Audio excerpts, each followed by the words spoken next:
Good afternoon. The lies linking me with the disgraceful Jeffrey Epstein need to end today. The individuals lying about me are devoid of ethical standards, humility, and respect.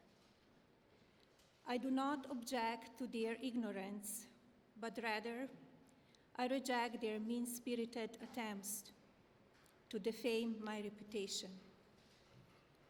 I never been friends with Epstein. Donald and I were invited to the same parties as Epstein from time to time, since overlapping in social circles is common in New York City and Palm Beach. To be clear, I never had a relationship with Epstein or his accomplice, Maxwell. My email reply to Maxwell cannot be categorized as anything more than casual correspondence. My polite reply to her email doesn't amount to anything more than a trivial note. I am not Epstein's victim. Epstein did not introduce me to Donald Trump. I met my husband by chance at a New York City party in 1998.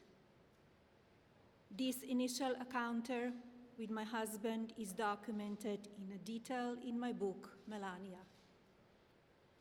The first time I crossed paths with Epstein was in the year 2000 at an event Donald and I attended together. At the time, I had never met Epstein and had no knowledge of his criminal undertakings. Numerous fake images and statements about Epstein and me have been circulating on social media for years now. Be cautious about what you believe. These images and stories are completely false.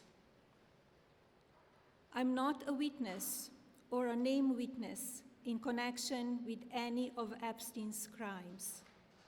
My name has never appeared in court documents, depositions, victim statements, or FBI interviews surrounding the Epstein matter. I have never had any knowledge of Epstein's abuse of his victims. I was never involved in any capacity. I was not a participant, was never on Epstein's plane, and never visited his private island. I have never been legally accused or convinced of a crime in connection with Epstein's sex trafficking, abuse of minors, and other repulsive behavior. The false smears about me from mean-spirited and politically motivated individuals and entities looking to cause damage to my good name, to gain financially and climb politically, must stop.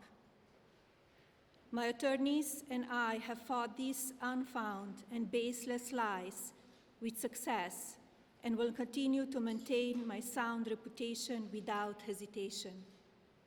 To date, several individuals and companies have been legally obligated to publicly apologize and retract their lies about me, such as Daily Beast, James Carville, and HarperCollins, UK. Now is the time for Congress to act. Epstein was not alone. Several prominent male executives resigned from their powerful positions after this matter became widely politicized. Of course, this doesn't amount to guilt, but we still must work openly and transparently to uncover the truth. I call on Congress to provide the women who have been victimized by Epstein with a public hearing specifically centered around the survivors. Give these victims their opportunity to testify under oath in front of Congress with the power of sworn testimony. Each and every woman should have her day to tell her story in public if she wishes, and then her testimony should be permanently entered into the congressional record. Then, and only then, we will have the truth. Thank you. Secretary Lutnick to continue serving.